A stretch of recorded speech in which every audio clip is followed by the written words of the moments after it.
Hello everyone and welcome back to the Great Book of Grudges. My name is Nathan and we're back with another faction focus video. Warhammer the Old World is creeping ever closer and I am super delayed with videos.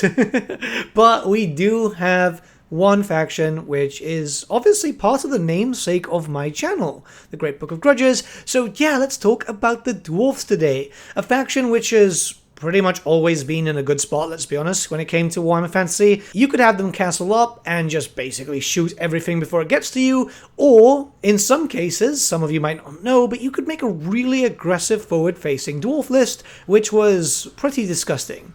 But let's talk about the roster, let's talk about the special rules, and let's talk about pretty much everything that lays the foundation for the faction. And once again, just for a disclaimer, I won't be showcasing all the point costs and so on, but I will be talking very heavily on the rules as a courtesy to Games Workshop, who were kind enough to send me these books early to be able to have some fun with and, you know, keep you guys informed. So, without further ado, let's begin and let's talk about the Dwarfs. Alright, so we're going to talk about the roster, and nothing's really changed here, which is actually a good thing. So, for characters, you can have up to 50% of your army, and that is 0 to 1 of a king, Anvil of Doom, or Rune Lord per 1,000 points. The Anvil is kind of like its own entity now, and then you've got the other ones that you can have as many as you want, which is Thanes, Runesmiths, Demon Slayers, Dragon Slayers, and Dwarf Engineers. You've got a healthy amount of options there. The Anvil of Doom itself is quite useful, we'll be talking about later on in this video. So let's move on to the core. Again, 25% of your army must be core, and this is Dwarf Warriors. Obviously you've got hand weapons, great weapons and all that, Quarrelers and Thunderers. Then you can have one unit of Rangers as a core choice, which, yeah, it's pretty good. Normally you have them as rare, so having them a bit early on can actually change your army loadout quite a bit. And if your general is a Dwarf King, you may have one unit of Longbeards as a core choice. This is naturally a special unit. They are very strong, as you can remember if you've played before. Generally, Longbeards are quite the tasty unit. So, yeah, again, it can change your army composition. I really like the flavor stuff here, where if you've got like a certain lord, you can get a certain core choice. We've seen that with other armies too. When it comes to special, we have Longbeards, Ironbreakers, Miners, Slayers, and Gyrocopters. 50% once again. You can have one unit of Hammerers per king or thane in your army, so if you take a few, especially since your thane is generally going to be your BSB, you could probably have a few. And finally, up to 3 war machines per 1,000 points, and this would be the bolt throwers, the grudge throwers, and the cannons specifically. Overall, yeah, that's a pretty big boost there. And finally, up for rare, we've got 25%, and that is Rangers, Iron Drakes, Gyro Bombers, and then you can take up to 2 war machines per 1,000 points, and that would be the organ gun and the flame cannon. Overall, yeah, very nice distribution of the war machines themselves, because obviously that's quite important, especially if you're playing as a dwarf and you're bringing a few engineers around. It's kind of odd. I mean, no new things. I was kind of expecting Slayer Pirates to come back, to be honest, but you never know for the Arcane Journal, obviously, as those usually bring, what, like 2 factions? And we have seen some pretty interesting loadouts for Bretonnia and the Tomb Kings in their respective Arcane Journals, so I'm feeling fairly confident for the Dwarfs. Alright, we're going to talk about special rules, and obviously these are Dwarfs, so they're going to be pretty much identical to the ones that we know in 8th edition, but yeah, that's a good thing. The positive thing about this is that the Dwarfs are as reliable as the Empire. There doesn't really need much changing, all it just needs is a few fixes here and there. So, let's jump in with Death Blow. When a model with a special rule is reduced to 0 wounds by an enemy attack during the combat phase, the unit that did do the wound suffers a strength 3 hit with an AP of -1. And yes, this happens in challenges also, which is great.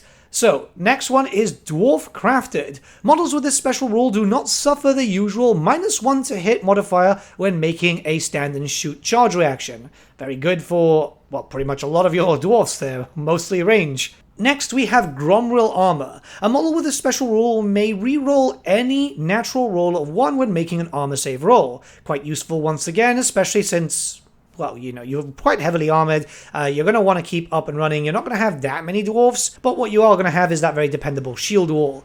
Next, we've got Gromril Weapons. So, a hand weapon carried by a model with a special rule has an armor-piercing characteristic of -1. Now, this is really important to note because there is a note here that this special rule applies to a single ordinary hand weapon if the model is using two hand weapons or any other sort of weapon, or if their hand weapon is inscribed with a rune, this special rule ceases to apply, which in all honesty, I mean, it doesn't really matter too much because of the rune system, which we'll be talking about a bit later, but they should have just kept it on. I mean, it's mostly just going to be lost on characters, right? Next, we have Resolute. So models with this special rule suffer a -1 modifier to the result of any flee roll or pursuit roll they make to a minimum of 1. So this is actually a very old rule that's come back. Essentially, it just means that they're going to be worse for fleeing or even pursuing, but, you know, it's stubby legs. And finally, Rune Law. So essentially, a model with this special rule can be a wizard, in a sense, because they're able to make D-spells. An Anvil of Doom is a level 3 wizard, a Rune Lord is a level 2 wizard, and a Rune Smith is a level 1 wizard. You're actually going to want to take in the Anvil of Doom quite often, and we're going to talk about that a bit later, but yeah. You do get your natural bonuses there. And you might be wondering about like the whole magic resistance and so on. Dwarfs naturally had a lot of magic resistance when it came to just their troops. That's not a faction rule, that's just a general rule now. And all your units basically have it. So don't you worry, you still have your magic resistance. I was thrown off because I went straight to the special rules first. I was like, oh god, where is this? But then when I actually looked through the roster, it was all there. I was like, okay, good. Okay, we're going to be talking about what's new, and it's not really new, it's something that's likely going to get updated. You see, Shieldbearers have always been very popular, but the thing is that now they're bigger. It's actually 3 models holding up the character. This is the description of the actual model. A model with Shieldbearers consists of not 1, but 4 models, the character and 3 loyal retainers, occupying a single base and acting together as a single entity. To represent this, a model with Shieldbearers has a split profile and follows the split profile cavalry rule. In all other respects, this model is heavy infantry. It's on a 50 by 50, by the way, so it's going to be bigger. I like the idea of this. I'm quite happy. I've got Shieldbearers, old ones, and yeah, they're a pain to paint, you know, so it'll be good to see these new ones. But yeah, Shieldbearers as a mount is 60 points, movement 3, weapon skill 5, strength 4, initiative 2 and 3 attacks, and it also gives 3 wounds to your character. So your king, who has naturally 3 wounds, will have 6. Which is pretty damn good. No increase to armor save, but you've got so many items and runes and stuff that, yeah, you're going to be perfectly fine. You're not really going to need this. Overall, 6 wounds on a dwarf, especially one that you can make extremely killy, yeah, you're perfectly fine. Alright, we're going to talk about the Anvil of Doom, because this is the only way that you're going to be able to get spells out, and it also acts as a character in its own right. A Forge Father rather than a Rune Lord. This means it can take some runes too, as if it were its own character. That's up to 100 points, so we'll talk about runes a little bit later in this video. And it's actually pretty good, right? It's 235 points. You've got like a pretty good amount of attacks and so on, but we're not really going into that because this is a immovable object, so you're not really going to get into melee too much. What it does do is allows you to pivot whenever you want, and it does have a ward save of 5 up against any wounds suffered, which is pretty good. Now, the Anvil of Doom, just like how it used to be in Warhammer Fantasy, is your spellcaster, essentially, which is pretty expensive for a spellcaster. It counts as a level 3 wizard, so it's got power level 3, and then you've got some different spells that you can cast during your different phases. You actually have access to 4, which means that you're already better off than some of the other characters with their own unique spells. So the first thing is the Rune of Oath and Steel. This is an enchantment with a casting value of 7+ or 11+, and it's also got a range of 24 inches. So if you cast it on a 7+, the target unit may reroll any failed armor save rolls. If you cast it on an 11+, then the target can reroll any failed armor saves roll, but also improve its armor value by 1 with the maximum of 2+. I think 2+ is going to be the general best armor save that you can see. I don't think I've seen any 1+. Even then, 1+ didn't really count anyway, because the roll of a 1 is always a fail. But let's move on. We've got the Rune of Hearth and Home, which is another enchantment with a casting value of 7+. The range is on Self. Until the start of your next turn, subphase, all friendly dwarf units within 21 inches of the Anvil of Doom gain immune to psychology.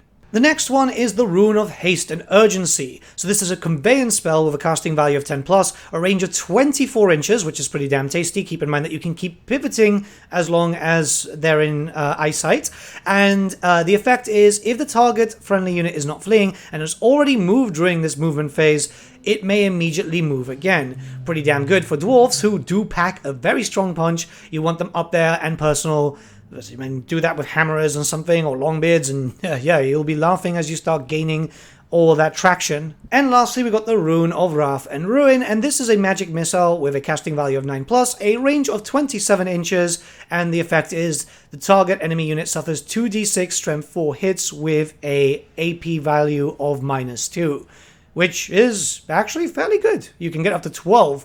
I mean, it's still strength 4, which is a little bit better than the average, so yeah, you could potentially do a lot of damage here. Alright, we're going to talk about runic items because unlike the other races and factions in Warhammer the Old World, you can actually make your own items with runes. It's a very big RPG element here because rather than just having a set thing, you can then mix and match stuff and create your character with the specific loadout that you want.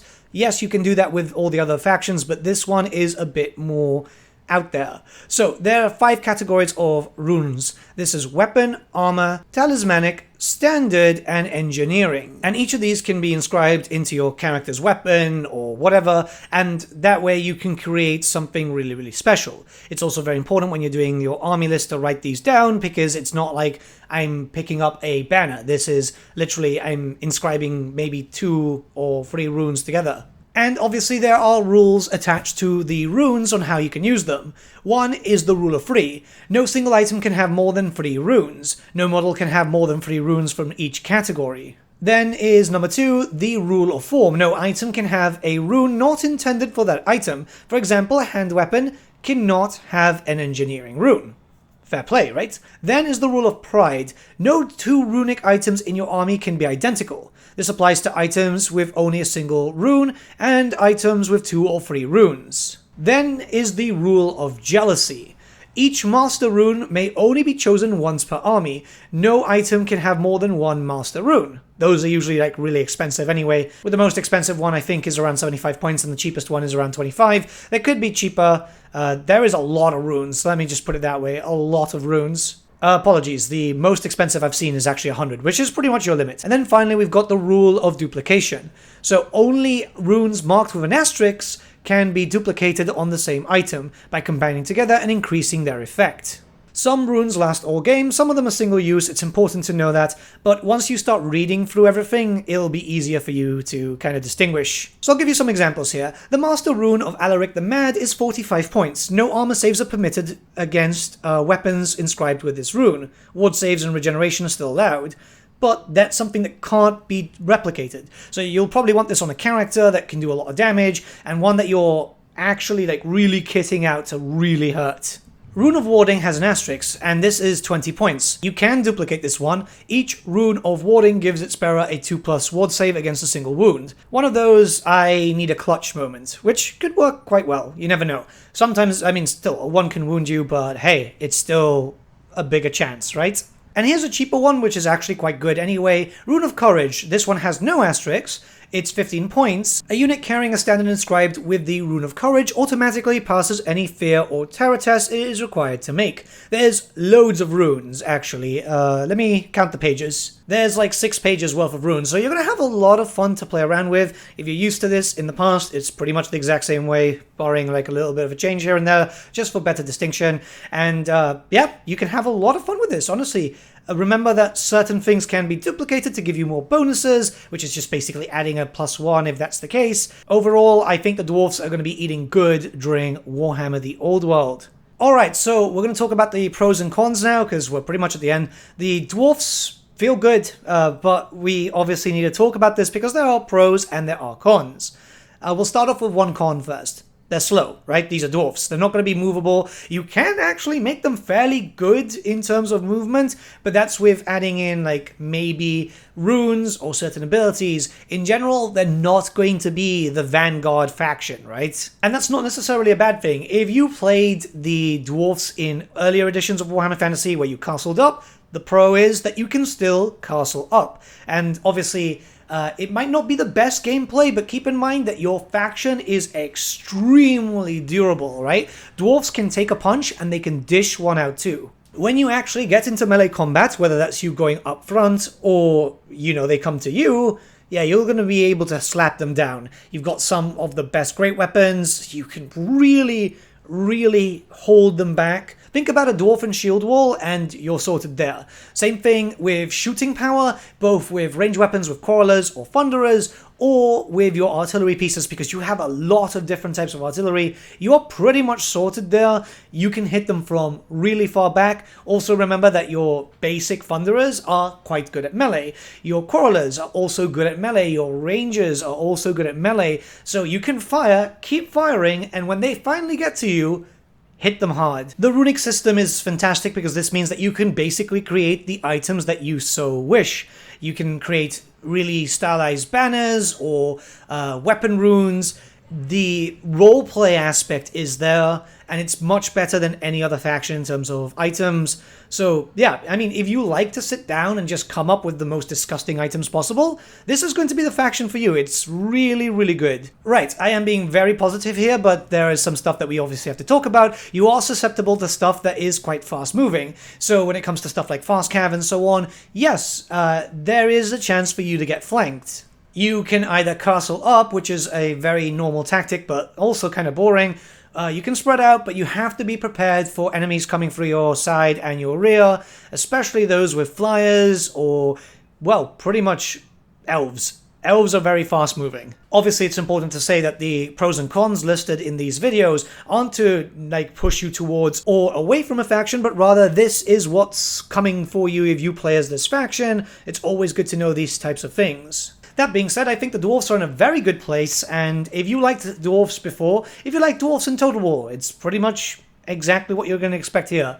Shoot them from afar, and when you actually get up close, hit them really hard. With all that being said, let me know what you guys think about the Dwarfs in the comments below. This should be the last video today. There's a few more faction-focused stuff that needs to come out, and then there is some other stuff like reviews of products, box reviews, just so much. There is literally so much coming out. I'm having a lot of fun reliving my childhood, that's for sure, and I do have a few videos criticizing certain things. It's kind of difficult to do this as a one-man team.